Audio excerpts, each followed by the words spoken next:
Texans training camp, and joining me here is Seth Payne. We usually talk to you at night, but this is an early morning start for me, at least. I know you're up early, but we're here. It's Texas training camp, finally ready to go. It's one of the biggest changes that Lovie Smith has made, at least the most easily noticeable changes, is that they're practicing really early. And I think if Lovie Smith follows what I've heard of him in his past, and he's in that Tony Dungy coaching tree, they like to get in, practice real hard, don't take a bunch of wasted time being out here forever, and then get back in and get your rest. And that's what it looks like so far. Like Bill O'Brien ran crisp practices. I think Gary Kubiak ran crisp practices. So it doesn't look that much different. Right. But it just feels like a normal training camp compared to what we saw last year, where there was a little bit of drama going on. There was a little drama. The thing that always kind of tripped me out about the Bill O'Brien camps was that they didn't have the logos on the helmets. Remember that? Oh, yeah. He had that whole thing that was like, oh, no, dude, you make the team. You're not. You're just an anonymous cog in the machine until you actually prove yourself, right? Yeah. I know you've been in the league for 10 years, but you're just a nobody, you bum.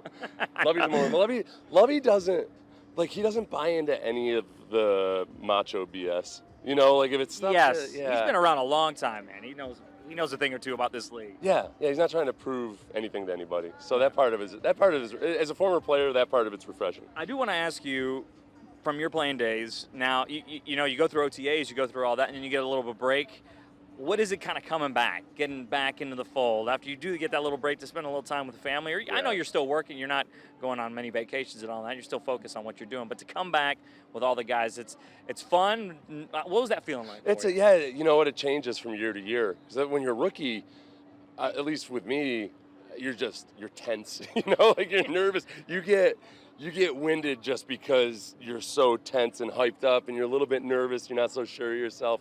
I can remember my rookie year, kind of looking around at all the other rookies the first day we had pads on, and everybody kind of had that same look in their eyes. Where the veterans, you're kind of like, all right, here we go. It was another practice. I'm not gonna win or lose my job out here in this practice. So it's different for everybody. This team, kind of like last year, has a lot of guys who are on 1 and 2 year contracts. So you do see.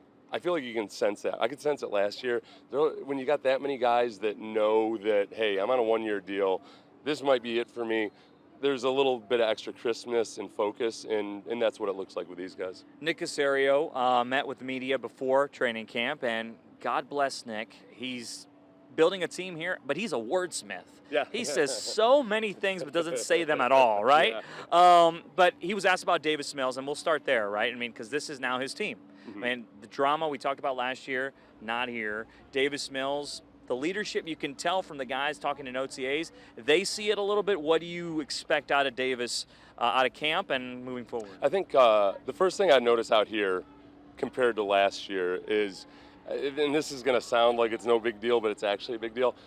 Through the first half of practice, I haven't seen anything that would make me feel like, uh-oh. There's no part of me where there are no uh-ohs. Yeah. I mean, he's been pretty crisp today. The incompletions have been run-of-the-mill incompletions. He looks like he has command.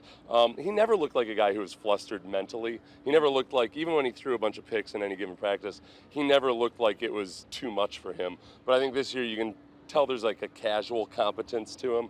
And now, obviously, we got to watch and see him in preseason games, combined practices, all that stuff. But a marked difference, I think, just in how much they expect from him right now. I think those are all the steps that we what was it, casual confidence? Is that what you said? Casual competence. Casual competence. Or we all strive confidence for that at some point in our careers. Casual confidence. It's what, you know what it is? It really, whether it's in football or anything else, it's like when all of a sudden you get good enough that you can have fun doing it. Yeah. Or like driving. I'm teaching my kid how to drive right now, and that's terrifying. Yeah, they're about 6 months away from actually enjoying driving, because it's like looking around and that's what Davis Mills was doing last year. He was learning how to merge during rush hour on the freeway when you're just trying not to get killed and you're not going to be good at it. So hopefully this year he can actually, merge easily, just check his blind spot, all that stuff. And I think too, is there something to be said, the fact that there is no drama. I mean, he's got some veterans in the room with him. A.J. McCarron's been around the league for a long time. But, there's got to be something to be said about, hey, this is my team. I don't have to worry about anything else that's going on. These guys try not to read a lot of stuff, but it's there. Yeah. People know what's going on. Deshaun was on the sidelines, but this is now 10's team.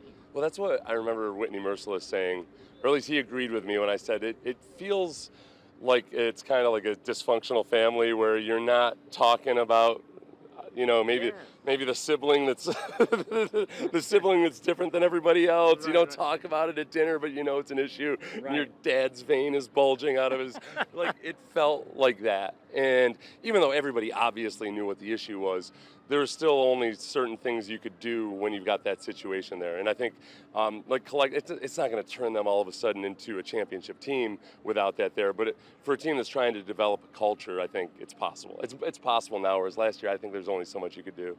The other question I get all the time is, what about the rookies, right? I mean, especially with a young team like this that's building, these rookie classes take so much more significance. For me, I always point to now number 5, it's Jalen Pitre. He wore 42 during OTAs, and he was one of the players that Lovie Smith first talked to out on the field. He just gets it. It seems like he's really into it. He knows what's going on, and he just kind of fits right in, I think, with what Lovie wants to do here. Yeah, if we're talking about casual competence, that's what he looks like already. And he's a rookie. He's out there. My first impression just from watching the first team drill was, okay, he knows exactly where he fits. He's telling other players, some of the veteran players, kind of giving little reminders before he runs out to his spot. He had to swap responsibilities with one player because of the call in the formation. He's got that football IQ, and I don't like using that term because I think sometimes it's vague and sometimes it's given out a little too easily, but he has that quality kind of that it factor, I think. Yeah, like Tyrann Mathieu, where Tyrann can see the game differently than a lot of guys see the game, including like when he's blitzing, when he's playing cornerback, when he's playing safety. And Pitre looks like that. I can see him in person a little bit. You can kind of tell. Yeah, because you could tell the confidence when guys practice, and that's always going to translate over. And from day one, from rookie camp, he's always had that confidence, and that's nice to see. That's the type of productivity that you want, especially on a team like that. Yeah, and it's nice when it's an actual, like it's a deserved confidence versus just being cocky. That's right. No, that's exactly right. Like lots of rookies are loud and cocky, and you're like, you have no right to be cocky. What are you doing? I think he has that confidence because he understands, and he's just playing football. He's a more advanced driver than a rookie quarterback is. Like he can get in and he can drive a stick shift already. So without getting overly stressed about it. All right. So we saw Derek Stingley Jr. He was returning kicks. He looks like he's moving around really well. And what other area of this team, on Sports Extra, you talked about the defensive line as an area that you're going to kind of focus on. I know you played that position, but for this particular team, since there's some uncertainties on the back end, getting pressure is going to be huge. Yeah, and I think the guys to watch, one is Jerry Hughes, because he comes in from Buffalo. He played with Buffalo forever. Very productive pass rusher who, as he's gotten older, he's not getting as many sacks, but he still gets a lot of pressure on the quarterback. I'd love to see him have a positive kind of tutorial benefit to Jonathan Grenard. Inside, I think Roy Lopez is going to continue to improve. And I think Malik Collins, too. There's that chicken or the egg dynamic where, okay, the defensive backs don't look good because the front's not getting the pass rush. But the fronts don't look good because before they get to the quarterback, there's an open receiver. They complement each other if it's done right. And I think Malik Collins, with some more help on the back end, can get some more sacks this year. And finally, offensively, what do you want to see? I saw Laramie Tunsil's out here, Titus Howard, those guys, they walked out together. What do you want to see from those guys? Damian Pierce. I do too. I like him. I fall for this a lot with running backs when they're rookies because, like, running backs just by nature of their type of athleticism look awesome in no pads. Like, they're so explosive and they're just darting through holes where nobody's allowed to tackle them. Right.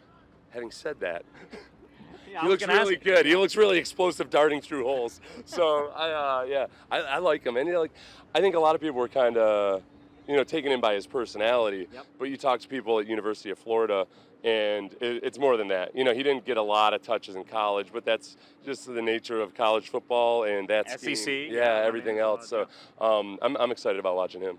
Awesome. Seth, hey, it's the first day. We're always talking Texans football. Appreciate you joining me. Thanks for joining us here on the stream. We'll have more coverage today at noon, 4, 5, 6, 10. I think we're going to be here all month and on Sunday nights. Yeah, get hydrated, man. Yeah, no doubt. Yeah. See you guys.